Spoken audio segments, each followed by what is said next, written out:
साथियों, हमारे सभी का जो आज सौभाग्य है, भगवान हमें आशीर्वाद देते हैं, किसी इंसान के माध्यम से देते हैं।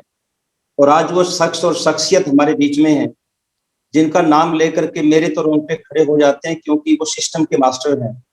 वो कोई हंसी मजाक या किसी प्रकार की ऐसे जो है बात में टाइम नहीं गुजारते, वो पर्पज लाइफ जीते हैं। साथियों, एक एक मिनट और एक एक सेकंड उनका कीमती है। वो पेशे से सरकारी अध्यापक हैं और स्टार एमराल्ड हमारे आर्शियम बिजनेस के हैं, और golden pillar award health guard के हैं, गामा ओरिजिनल के हैं। वो जबरदस्त शख्सियत हैं। मैं ये कहना चाहता हूं साथियों, उनका एक एक शब्द भारी पड़ता है। और आपके पास अगर डायरी है, पेन है, कापी है, और आप ठीक स्थिति में बैठे हैं, तो बहुत कुछ आशीर्वाद परमात्मा उनके माध्यम से हमें देने वाले हैं। अगर आप अभी सोए हुए हैं, जगे नहीं हैं, तो साथियों कुछ मिलने वाला नहीं है। यहाँ चुटकुलों की क्लास नहीं है, कहानियों की क्लास नहीं है। सुरेश यादव सर अपने आप में एक स्टोरी है। जिस काम को वो हाथ में लेते हैं, उस काम में वो मंजिल को हासिल करते हैं। वो अपने एरिया के स्कॉलर रहे हैं, अपने डिस्ट्रिक्ट के स्कॉलर रहे हैं। उस एरिया में उनका एजुकेशन में नाम रहा है, और इतना नाम रहा है कि उनका नाम लेके लोग बोलते थे कि सुरेश जैसा बन जाओ। इतनी एजुकेशन उनके अंदर रही है। जिस काम को हाथ में लिया, उस काम का अंजाम तक पहुंचाया। बहुत सारी सरकारी नौकरियों को अपने बल पर प्राप्त किया, और उन्होंने अच्छी से अच्छी नौकरियों के बाद में एक सरकारी अध्यापक की नौकरी, जो एक बहुत निर्माण करने वाला होता है समाज का, उसको उन्होंने शुरू किया। और आज वो सरकारी अध्यापक के पद पर हैं, और उसके साथ साथ आज आर्शियम बिजनेस को कर रहे हैं। और सुंदर सा लेवल, स्टार एमराल्ड जिसको बोलते हैं साथियों, मैं कहता हूँ ड्रीम लेवल जो है वो उनके पास अभी है। और उनका सपना भी छोटा नहीं है। वो सभी की सभी जितनी पिने होती हैं आर्शियम की, बहुत जल्द प्राप्त करने वाले हैं, क्योंकि हम उनसे सीख रहे हैं। उनके अंदर जो आग और बर्निंग डिजायर ही नहीं है, बल्कि उनके अंदर एक सिस्टम है। वो सिस्टम के मास्टर हैं। आप कॉपी पेन लेके अगर बैठ गए, तो साथियों बहुत कुछ मिलने वाला है। और मैं उनका बहुत बहुत धन्यवादी हूँ, क्योंकि उन्होंने जरा से हमारे मैसेज पर हमारे को आशीर्वाद दिया है। हम उनको सुन चुके हैं भीलवाड़ा के अंदर, हम उनको सुनते हैं बार बार यूट्यूब के जो है जूम ऐप पर। साथियों, जिस प्रकार से हमारे को उन्होंने आशीर्वाद दिया है, आप सभी साथी लगातार लगातार इत्मीनान से बने रहे। 35-40 मिनट का सर का सेशन रहेगा अभी लगभग, क्योंकि उनका ही काउंसलिंग और भी है। मैं कहता हूँ मोस्ट डिमांडेड लीडर आज की तारीख में अगर हैं, तो सुरेश यादव सर हैं। और साथियों 2 से 3 साल के बाद आप महसूस किया करोगे ये सुरेश यादव सर हैं कि डायमंड बन गए हैं, और जो आपके साथ में इनकी फोटो है। साथियों, मुझे बड़ा अच्छा लग रहा है, मेरे रोंगटे भी खड़े होते हैं कि ऐसी शख्सियत, ऐसी महान शख्सियत, जिसने अपने बलबूते पर और सिस्टम का फॉलो करके वो शख्सियत बने हैं, बहुत बहुत बड़ी बात है। दोस्तों, मैं ज्यादा समय न लेते हुए आज के हमारे चीफ गेस्ट, हमारे बहुत ही आदरणीय, बहुत ही विनम्र स्वभावी, बहुत ही धीर गंभीर स्वभावी हमारे बीच में हैं। और मैं आप सभी की जोरदार क्लैपिंग के बीच, आप सभी के दिल की गहराइयों के बीच, आप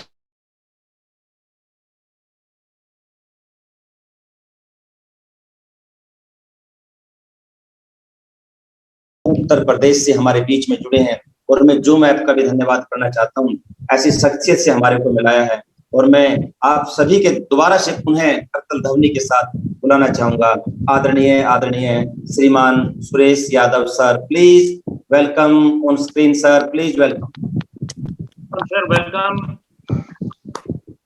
बहुत बहुत धन्यवाद सर, बहुत बहुत धन्यवाद सर। सर मेरी आवाज जा रही है proper? Yes yes sir, proper. Okay sir, thank you. दोस्तों, ये आप लोगों की बात है। आप लोगों ने इतना जो मान दिया, सम्मान दिया, मैं मान करके चलता हूं कि ये दरिया दिल और बड़े लोगों की यही निशानी है, जो बहुत आगे तक जाना चाहते हैं। सबसे पहले उनके अंदर एक गुण आ जाता है, वो पोलाइटनेस का, विनम्रता का। और एक स्टोरी के बाद मैं शुरुआत करूंगा डायरेक्ट अपने सेशन का। एक मिल थी, उस मिल में एक फोरमैन था, जिसकी ड्यूटी थी अलार्म बजाने का। अलार्म जब ड्यूटी ओवर होती थी, तो अलार्म राइट टाइम पर बजाए, ऐसा उसकी ड्यूटी थी। तो जब भी अपने ड्यूटी को ज्वाइन करने के लिए जाता था, तो मिल की गेट पर एक दुकान थी, उस दुकान में झांकता था और फिर अपने घड़ी में कुछ देखता था। ऐसा डेली करता था। इसके बाद वो जो दुकान का मालिक था, एक दिन उससे पूछ लिया भाई साहब आप क्यों ऐसा आकर के मेरे दुकान में देखते हो फिर चले जाते हो? आपको मैं देख रहा हूँ वर्षों से ये काम कर रहे हो। और बताया कि यार मेरी जो ड्यूटी लगी है वो ड्यूटी लगी है अलार्म बजाने का, जो सायरन बजता है ताकि मिल पर लोगों की टाइमिंग जो है, Recording in progress. लोगों की जो टाइमिंग है वो बिल्कुल सही रहे। इसलिए मैं जो है चाहता हूं कि बिल्कुल सही समय पर अलार्म बजे। तो मैं आपकी जो घड़ी है ना, इस घड़ी से मैं अपने टाइम को मिलाता हूँ। इसके बाद वो जोर जोर से हंसने लगा, उसकी हंसी रुक ही नहीं रही थी। तो ये पूछा कि भाई साहब मैंने ऐसा क्या बोल दिया कि आप मेरा मजाक उड़ा रहे हो? कहा कि मैं मजाक आपका नहीं उड़ा रहा हूँ। इसके बाद हंसी रुकी तो बोला कि भाई साहब बात कुछ ऐसी है कि जब आपका अलार्म बजता है ना राइट टाइम शाम को 6 बजे, तो मैं अपने घड़ी को 6 बजे मिला देता हूँ। दरअसल मैसेज क्या है कि वो मिल वाला इस घड़ी से अपनी घड़ी मिला रहा था और दुकान वाला उस सायरन से अपने घड़ी को मिला रहा था। यही दुनिया का रूल है। और आप लोगों ने जो इतनी बड़ी बड़ी बातें बोला है दोस्त, मैं यही बताना चाह रहा हूँ कि उसी मालिक के हम भी हैं, उसी मालिक के आप भी हो। और कभी भी अपनी आंखें अपनी काजल को नहीं देख पाती। और मैं यही मालिक से कहूंगा कि आप लोग अपनी आंखों में जो काजल है ना, यानी अपनी जो क्वालिटी, इसको देख लें, इसके बाद देखिएगा क्या होगा। मैंने देख लिया था और मालिक का बहुत बहुत शुक्रगुजार रामतन सर कि यस उसने जो है मेरे को बता दिया था कि ये बिजनेस क्या दे सकता है। और मैं बहुत बहुत धन्यवाद देता हूँ जिसने बिजनेस को दिया और उस घड़ी का, उस हालात का। और आज आपको लगता होगा कि आप मेरे से सीख रहे हैं, लेकिन मैं मान करके चलता हूँ कि एक ग्रेट टीम के साथ मैं भी सीखने के लिए आया हूँ। ये मेरी मॉर्निंग पाठशाला है सर, और ये मेरे जिंदगी का एक बहुत ही खूबसूरत सा लम्हा है जिसमें मैं आपसे बात करने जा रहा हूँ। मैं सबसे पहले अपने आप को इंट्रोड्यूस करूंगा, इसके बाद मैं सीधे पॉइंट की बात करूंगा। मेरी आवाज प्रॉपर जा रही है सर? Proper sir. मैं सुरेश यादव, यूपी में एक खूबसूरत सा जिला है मऊ, मैं वहीं का मूल निवासी हूँ। और अपनी फैमिली बैकग्राउंड की बात करें तो मेरे पिताजी 3 भाई थे, मझले मेरे बाबूजी थे, और वो बीएससी किए थे उस जमाने में जब पढ़ाई का कोई बहुत मतलब नहीं था, मतलब जागरूकता नहीं थी। और बाबूजी हमारे एक इंटर कॉलेज में टीचर थे, और इसके बाद फिर वो रिजाइन करके ग्राम विकास अधिकारी हो गए। तो मैंने क्या देखा कि जो लोग खेती कर रहे हैं और बाबूजी नौकरी कर रहे हैं, तो दोनों लोगों के लाइफ स्टाइल में, उठने बैठने में, तौर तरीका, कल्चर में फर्क था। तो 2 चीजें मेरे को मैसेज मिला कि अगर पढ़ाई करेंगे तो बाबूजी जैसे अच्छी जिंदगी होगी, और नहीं पढ़ाई करेंगे तो खेती लगना पड़ेगा। ये 2 ऑप्शन था मेरे परिवार का। तो डर और लालच 2 चीज मेरे दिमाग में आया। डर ये था कि अगर नहीं पढ़े तो खेती करना पड़ेगा, और खेती में अकल और शकल दोनों बिगड़ जाती है। मैं देखा कि बाल बढ़े हुए हैं और झल्ला रहे हैं लोग, क्योंकि हार्ड वर्क, जब जरूरत से ज्यादा हार्ड वर्क करेंगे तो ये सेंस काम नहीं करता है। तो ये डर थी कि नहीं पढ़ेंगे तो उधर चले जाएंगे, और लालच ये थी कि अगर पढ़ लेंगे तो पिताजी जैसे मेरी भी एक अच्छी जिंदगी होगी। तो दोस्त मेरे को ये कभी कहना नहीं पड़ा कि क्यों नहीं पढ़ते हो, ये मेरी अंतरात्मा ने मेरे को खुद ही कह दिया था। इसके बाद मैंने बीएससी किया, एमएससी किया, एक डिवीजन था मेरा शुरू से। फिर मैंने बीएड और एमएड किया, bachelor of education, master of education. फिर बीटीसी मैंने किया, इलाहाबाद 18 महीने रहा, और एक पर्पज था कि मुझे नौकरी हासिल करना है। मैं कोई विद्वान बनने की नहीं, ईमानदारी की अगर बात करूं तो मेरे को एम्प्लॉयमेंट चाहिए था, और उसी लिए मैं इलाहाबाद गया था। तो मैं वहां पर नौकरी भी लिया, और नौकरियां 1-2 नहीं बल्कि एक कंफ्यूजन हो गया कि किसको रिजाइन करें, किसको ज्वाइन करें। तो मेरे फादर ग्राम विकास अधिकारी थे, वो मेरा फेवरेट जॉब था। तो फाइनली उसको मैं एक रैंक से क्वालिफाई किया। 36 सीटें थी हमारे यहाँ मऊ में, मेरा दूसरा रैंक था। तो उसको मैंने दोहरी घाट, एक आप गूगल करिएगा मिल जाएगा, दोहरी घाट ब्लॉक है हमारे यहाँ मऊ का, वही मैं ज्वाइनिंग किया। फिर इसके बाद रिजाइन किया, क्योंकि टाइम उसमें नहीं मिल पाती थी। अब फिर टेबल के नीचे से लेन देन ज्यादा होता था, उसमें मेरे को बड़ी उलझन होती थी। तो मैंने रिजाइन करके इसके बाद फिर टीचिंग ज्वाइन किया, क्योंकि कई बार इसको मैंने क्वालिफाई किया था। तो 18 महीने में 14 रिटर्न में निकाला था, लिखित परीक्षाएं, जो कि रिकॉर्ड है। तो ऑलरेडी मालिक की कुछ विशेष कृपा रही, मैं समझ गया, काम करता गया। और 2002 8 अक्टूबर का दिन था, एज ए टीचर मैंने अपने करियर की शुरुआत किया। और आईएएस प्रशासनिक सेवा की तैयारी के लिए मैं मेंटली प्रिपेयर था। एक बिजनेस मीटिंग में जाने का मुझे मौका मिला, बनारस में नागरिक नाटक मंडली। वहां पर जो है एक दूसरे कंपनी की मीटिंग थी, उसमें उन्होंने जो बताया, जो डाटा दिया, मेरे दिमाग में कुछ और ही चलने लगा। इसके बाद मैंने एक बुक खरीदा, रिच डैड पुअर डैड। उस किताब को पढ़ा, और जब किताब को पढ़ा तो इतना ज्यादा मैं पढ़ाई से फिर दूर होता चला गया कि मुझे लगा कि मेरी जो सपने हैं, मेरे जो जिंदगी की सार्थकता है, वो नौकरियों से नहीं पूरा हो सकता। इसके बाद मैंने इस खूबसूरत बिजनेस की शुरुआत किया। बहुत सारे लोग इस पर कमेंट किए, बहुत सारे लोग विरोध में आ गए, लेकिन मेरा कमिटमेंट इतना मजबूत था, मुझे वो मिल गया था जो मैं चाहिए था। यानी मुझे पता था कि वक्त भले लगेगा, मैं वो हासिल करूंगा, जो कि दुर्लभ चीज है, जो कि बहुत रेयर लोगों को मिलती है। तो मैंने इसकी शुरुआत किया दोस्त 514 से, और मार्च में जो हम लोगों ने क्लोजिंग किया था वो 1,87,00,000 मेरे सवालों में था, और उसमें अगर एमआरपी की बात करें तो करीब 3.25 करोड़ की क्लोजिंग थी। तो 45% जो डिस्ट्रीब्यूट होता है ऑलरेडी, तो 1,80,85,000 हमारे लोगों के घरों में बटा।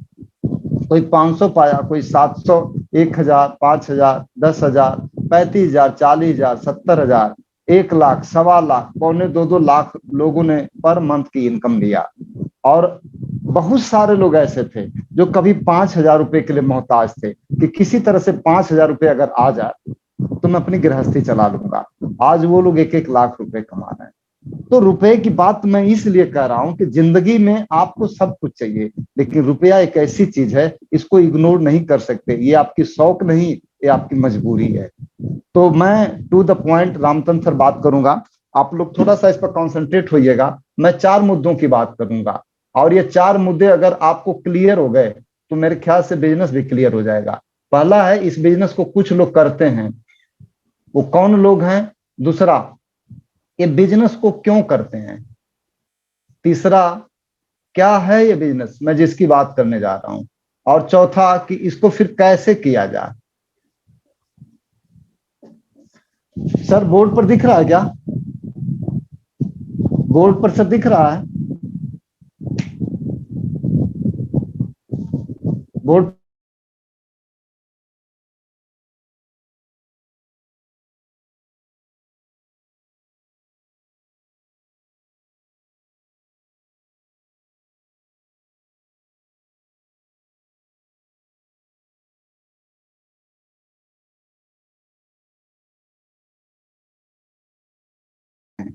इस बिजनेस को करने के लिए जो योग्यता है 18 वर्ष और भारत का नागरिक होना चाहिए, भारतीय हो, और अगर एम्बिशन है तो फिर क्या करना। दोस्तों ढेर सारे नाम हैं, मैं 2 नाम लूंगा। एक नाम मैं लूंगा दिनेश चौधरी का, और दूसरा नाम मैं लूंगा रवि ओपी शर्मा का। आप समझिएगा, बहुत सारा मैसेज है इसमें। एक है दिनेश चौधरी साहब और दूसरा रवि ओपी शर्मा। इसलिए ये दोनों नाम बहुत अपील करते हैं मेरे को। दिनेश चौधरी मुरादाबाद यूपी के हाई स्कूल में 3 बार फेल हुए, मतलब 3 बार फेल होने वाला व्यक्ति कितना दिमाग रखता है आपको पता होगा। सफायर गए हैं मार्च में, सफायर की इनकम आपको पता है 10 लाख से शुरू होती है। रवि ओपी शर्मा बेल्जियम से, और इटली में एक शहर है मिलान, वहां से इन्होंने एमबीए का क्लास किया। फादर इनके आईएएस ऑफिसर थे, एक आईएएस ऑफिसर भी इस बिजनेस को किया, और 2012 में नहीं रहे तो बिजनेस ट्रांसफर हुआ रवि के नाम। और रवि इससे स्टार डायमंड की इकलौती पिन है भारत में, और उस पिन पर जो इनकम आती है 50 लाख के आसपास। अब आपसे मैं प्रश्न पूछना चाह रहा हूं, इस बिजनेस को कौन करता है? बिजनेस को एक अनपढ़ भी कर सकता है, और भारत का एक पढ़ा लिखा। 2 नाम बताने के पीछे मेरा मकसद है कि कभी कभी आपके दिमाग में आता होगा कि पता नहीं इस बिजनेस को मैं कर पाऊंगा। आप खुद से पूछना कि क्या आप दिनेश चौधरी से भी कम जानकार हो? तो वो कर सकते हैं तो आप भी कर सकते हो। दूसरा प्रश्न आता है कि पता नहीं मेरे स्टेटस का होगा कि नहीं, मेरे लेवल का होगा कि नहीं। तो दूसरा प्रश्न पूछिएगा कि क्या एक आईएएस ऑफिसर से ज्यादा लेवल है आपका? कई बार जो है ना हम वहम में जीने लगते हैं, तो ये दोनों आपको शख्सियत जो है ना वहम आपका शांत कर देंगे। तो दोस्त मैं ये कह रहा हूं, आप कर सकते हो, ये आपके लिए बना है, और इसको आज मान लो। ये दोनों लोग कर सकते हैं। कहीं ना कहीं भारत की 99% आबादी इसी बीच में रहती है, कोई भी कर सकता है। बिजनेस को करने के लिए कोई क्वालिफिकेशन नहीं है, बस ये 2 क्वालिफिकेशन है। मेरा पहला प्रश्न क्लियर हो गया। दूसरा, इस बिजनेस को क्यों करते हैं? दूसरा प्रश्न मैं बता दूं फ्रेंड्स, मैं जो अपनी बात कर रहा हूं, मैं क्यों करता हूं? मैं एक शब्द होता है फाइनेंशियल फ्रीडम, मतलब आर्थिक आजादी। इसमें 3 सेगमेंट है, money freedom, time freedom with security. ये 3 कंपोनेंट्स हैं, तो यू आर फाइनेंशियली फ्री। और फाइनेंशियल फ्रीडम को आप समझ लीजिएगा, आप इसको क्लियर कर लीजिएगा कि पैसे की आजादी होनी चाहिए आपके पास। पैसे की आजादी का मतलब कि पैसे से जो खरीदने वाली चीजें हैं वो खरीदने की कैपेसिटी आपके पास हो, क्षमता आपके पास हो, इसको बोलते हैं पैसे की आजादी। जैसे बहुत सारी चीजें अलग अलग लोगों की अलग अलग रिक्वायरमेंट होती है, लेकिन कुछ ऐसी जरूरतें हैं जो हर किसी में कॉमन पाई जाती हैं। वो क्या है कि रोटी, कपड़ा और मकान। रामरतन सर, वो तीनों चीजें हर किसी को चाहिए, यस रोटी, कपड़ा और मकान। मैं पूछना चाह रहा हूं आप सभी भाइयों और बहनों से जो इस पोर्टल पर जुड़े हैं कि जो घर में रोटी बनती है, मतलब जो सुबह दोपहर शाम को जो हम खाते और खिलाते हैं अपने लोगों को, एज ए जिम्मेदार व्यक्ति, क्या वो बनती है जो आप चाहते हो कि जो जेब चाहती है वो बनता है? जो जेब चाहती है। मैं कहना यही चाह रहा हूं कि ये बेसिक चीजें नफासत में नहीं जोड़ा जाता। अपने मम्मी को, अपने पापा को, अपने परिवार के जो आप पर आश्रित हैं, अगर उनको 2 वक्त की मनचाहा रोटी नहीं दे सकते, it means you have not enough money. आप पैसे से आजाद नहीं हो। इस बिजनेस को क्यों करना है? इस बिजनेस को करना ही है, इस बिजनेस को करना ही है इसलिए कि पैसे की आजादी मिल सके। और अपने चेहरे को अपने आईने में खड़ा करके आप देखो, आपका आईना झूठ नहीं बोलेगा। इसलिए मैं एक आईना दे रहा हूं आपको, आप चेक कर लीजिएगा कि माय फ्रेंड्स, आपके घर में क्या पैसे की आजादी है? और पैसे की आजादी के लिए 3 बेसिक चीजों पर आप अपने आप को तौल लीजिएगा। वो 3 बेसिक चीजें क्या हैं? रोटी, कपड़ा और मकान। मन पसंद की रोटी नहीं दे पा रहे हैं, कपड़ा एक जो पहनते हैं और एक कपड़ा जो पहनने का मन करता है। हमारे परिवार के लोग, माताएं बहनें जाते हैं किसी शोरूम में, कपड़ा लेकर के आते हैं, लेकिन क्या वही कपड़ा आया जो पसंद था? कपड़ा वो आया जो पॉकेट को पसंद था। यानी मन चाहा हम कपड़ा भी नहीं पहना पा रहे हैं। मतलब ये बड़ा निजी, बड़ा थोड़ा सा इमोशनल सा प्रश्न है कि अपने लोगों को हम ढंग का कपड़ा भी नहीं दे पा रहे हैं। फ्रेंड्स, इस बिजनेस को क्यों करना है? पहली आजादी पैसे की चाहिए। सेकंड, थर्ड जो है मकान। रोटी, कपड़ा, मकान, तीनों बेसिक रिक्वायरमेंट्स हैं। एक मकान जिसमें रहने की इच्छा है और एक मकान जिसमें हम रहते हैं। एक मकान जिसमें चले जाए तो निकलने की इच्छा नहीं होती है, और एक मकान जिसे निकल गए तो घुसने की इच्छा नहीं होती है। अब आपको पता करना कि आपका मकान कैसा है, और मेरे को अच्छी तरह से पता है कि ये तीनों पैसे की आजादी अगर आपके पास है तो आप मनचाहा जिंदगी जी सकते हो। और मेरे भाइयों, अगर आपको लगता है कि ये तीनों बेसिक रिक्वायरमेंट्स मेरी फुलफिल नहीं है, तो आपको इस बिजनेस की सख्त जरूरत है। इसके बाद जो दूसरा फ्रीडम है वो टाइम फ्रीडम। टाइम फ्रीडम का मतलब कि हम चले जाते हैं पता नहीं कहां कहां, यानी अपना प्यारा सा घर, अपना देश छोड़ करके कई बार विदेश तक चले जाते हैं। प्रश्न पूछिएगा क्यों चले जाते हैं? पैसे के लिए चले जाते हैं। रहना तो कहीं और चाहते हैं और रहते कहीं और हैं। मेरा मानना है कि ये जिंदगी एक गिफ्ट है जो 100 साल की मिली है, अधिकतम 100 साल की। अगर आप 150 साल तक जीते हैं तो फिर क्या पूछना। दोस्त, आपको बता दीजिएगा कि आप वहां रहते हैं जहां आप रहना नहीं चाहते, आप वो खाते हो जो खाना नहीं चाहते, आप वो पहनते हो जो पहनना नहीं चाहते, आप उस मकान में रहते हो जहां रहना नहीं चाहते। यानी वो सारा कुछ वो हो रहा है जो आपका दिल नहीं करता है, और आप कहते हो कि हम खुश हैं। ये एक नाटक होगा खुश रहने का। मैं मानता हूं कि वो नाटक होगा सरेआम। दिल से आप पूछिएगा ना, ये दिल बताएगा आप खुश नहीं हो। मेरा मानना है कि आदमी जब अपने ड्रीम को जीता है ना, अपनी चाही हुई चीजों को जब हासिल कर लेता है, तब उसको परम सुख मिलता है। बेसिक नीड है। और तीसरा, सिक्योरिटी। सिक्योरिटी का मतलब कि वो गनर वाली सिक्योरिटी नहीं, इनकम सिक्योरिटी। आप करो या ना करो, आपकी इनकम आती रहे तो यू आर सिक्योर्ड। और मैं फाइनेंशियल सिक्योरिटी की बात करता हूं। ये तीनों चीज मिलती है तब जाकर के फाइनेंशियल फ्रीडम मिलती है माय फ्रेंड्स। मैं गफलत में था शुरू में कि बहुत सारा पैसा होना अमीरी की निशानी है, अमीरी की निशानी अगर वो होती तो बहुत सारे उद्योगपति क्यों सुसाइड करते हैं, आईएएस ऑफिसर क्यों सुसाइड करते हैं, क्यों बड़े बड़े लोग डिप्रेशन में चले जाते हैं? उनके पास मेटेरियल की सारी चीजें हैं। तो मैं बताना चाह रहा हूं कि पैसा एक पार्ट है, ये सब कुछ नहीं है। और एक लाइन में मैं डिफाइन कर दूं फाइनेंशियल फ्रीडम को, तो समझिएगा। फाइनेंशियल फ्रीडम की डेफिनेशन की गई है कि if your income is only depend on you, you are not financially free. आपकी इनकम अगर आप पर निर्भर करती है तो आप आजाद नहीं हो, चाहे वो इनकम कितनी भी आए। वो डॉक्टर हो सकता है कि 1 घंटे का 50,000 रुपये कमाता हो, लेकिन जिस दिन डॉक्टर को कोरोना हो गया वो 1 पैसा नहीं पाएगा। तो मैं आपको बताना चाह रहा हूं ये क्यों करना है। एक आपको पैरामीटर में दूंगा, ऐसे ई, एस, बी और आई, लेफ्ट साइड और राइट साइड ऐसे क्वाड्रेंट 90% इधर रहते हैं, 10% इधर, 10% पैसा इनके पास है, 90% पैसा इस साइड है। बताया गया है कि बाएं तरफ वाले लोगों के पास ये फाइनेंशियल फ्रीडम मिली ही नहीं है, मिली है दाहिने तरफ वाले लोगों को। आप समझ लीजिएगा, एक बार मैं पोस्टमार्टम कर दे रहा हूं इसका। जैसे ये money, time and security, E for employ, ये एम्प्लॉय है, सेल्फ एम्प्लॉय, बिजनेस ऑनर और इन्वेस्टर। समझिएगा, एम्प्लॉय चाहे क्लास 1 का हो रामरतन सर, चाहे वो क्लास 4 का हो, चाहे वो प्राइवेट हो चाहे सरकारी। आप सबको एक बार देखिएगा अपने डिस्ट्रिक्ट का, जिस डिस्ट्रिक्ट में आप रहते हैं उस डिस्ट्रिक्ट के 1000 अमीरों की लिस्ट बनाइएगा जो पैसे वाले। एक भ्रम निकाल लीजिएगा कि ज्यादा पैसा होना बुरी बात नहीं है, पैसा कम होना बुरी बात है।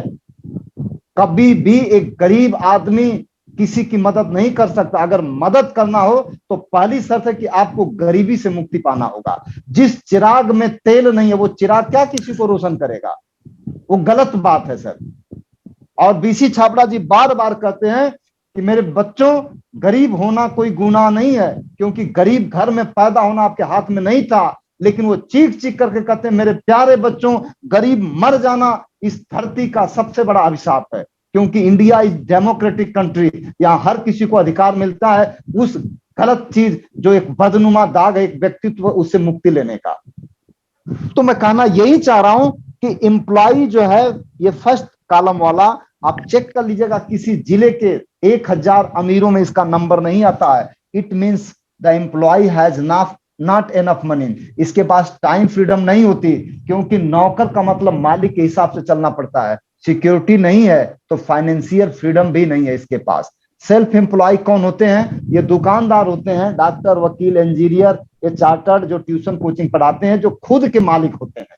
इनके साथ भी होता है। तो किसी